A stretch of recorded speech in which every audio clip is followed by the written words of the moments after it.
na-diagnose ako. Alam mo, doktor ako, pero like, I don't know if you're like me, pero in denial. Kaya lang ako pumunta sa doktor ng breast.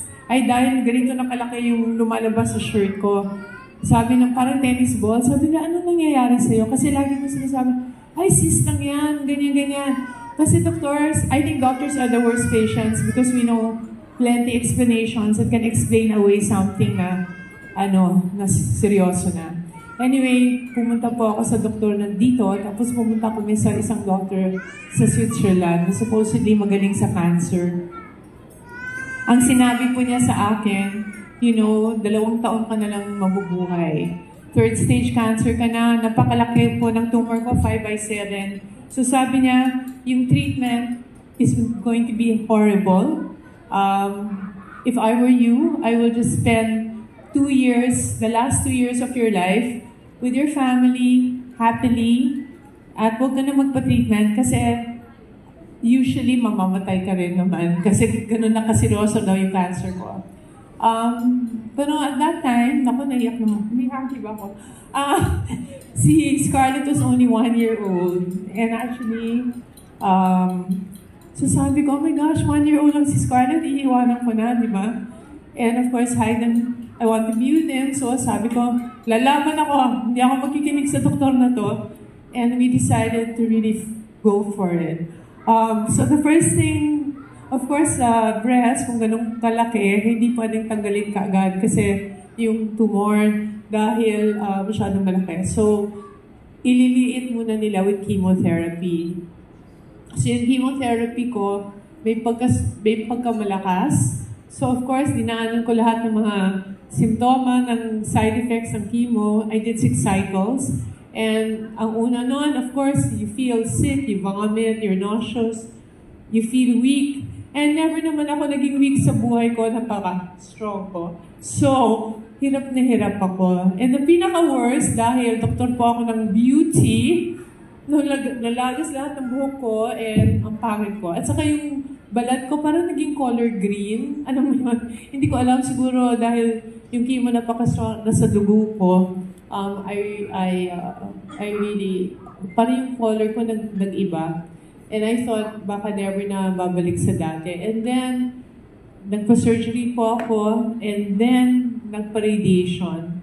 Yung radiation naman, nakakasunog, di ba? So, iitim naman yung balat mo sa labas. And sabi ko, ano ba to?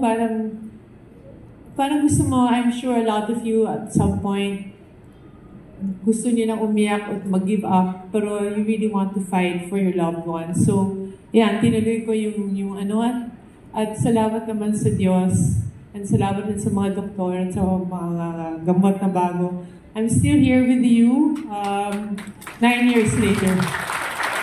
So, I think I really salute you because you're not, at least ako medyo matanda na, but a lot of the people I met earlier are children. And I'm sure it's harder, you don't even, parang mas mahirap para sa isang bata dumaan ng journey na ganito. So I was really so happy. Tingnan mo, nandito ako, Las Ocho Imagine, napaka-excited ko to congratulate you for being so brave, to congratulate the parents for being so wonderful in supporting. But cancer is a lonely journey kasi kahit nandiyan ang pamilya mo, talagang ang kinakapitan mo talaga ay ang Diyos. Kasi, I remember before, nanonood ako ng layo na ng kwento ko. Nanonood ako ng Manny Pacquiao, lagi kami nanonood ng mga fights ni Manny. Suppose, ang dami namin mga Pinoy, lagi namin chini-cheer si Manny. Pero siya lang ang umakyat sa ring, at siya lang binugbog sa ring. Kahit nandiyan kami with all support and everything, hindi naman kami natatamaan. And that's what I compare cancer to. Yes, your family will be there to love you, to support you and everything, but in the end, the only person who can really be with you is Jesus Christ because He is in you, right? So, that's why I also got, I think the best blessing ay naging super close ako kay Jesus. Kung naging kaibigan, hindi lang yung malayo, pero naging malapit siya sa akin. So, I think that is the lesson I learned. Ano pa bang nakalimutan ko dito? Anyway, I just want to leave you with a message. Sabi ko sa inyo short. Number one, always be so grateful. Lagi tayong magbigay ng pasalamat. Tama ba yan? Dahil we have been given a second chance in life. So pagising nyo ng umaga, thank you to Jesus. Bago kayo matulog, thank you to Jesus again. Kasi every day is a blessing.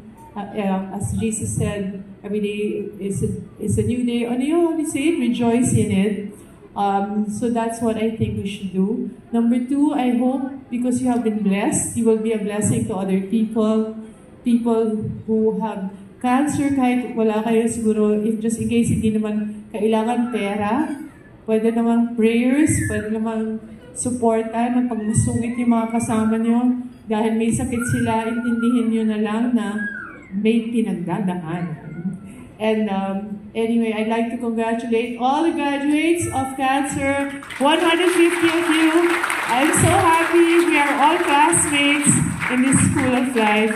Please live the rest of your life with be blessed every day and always close to the Lord. Thank you so much.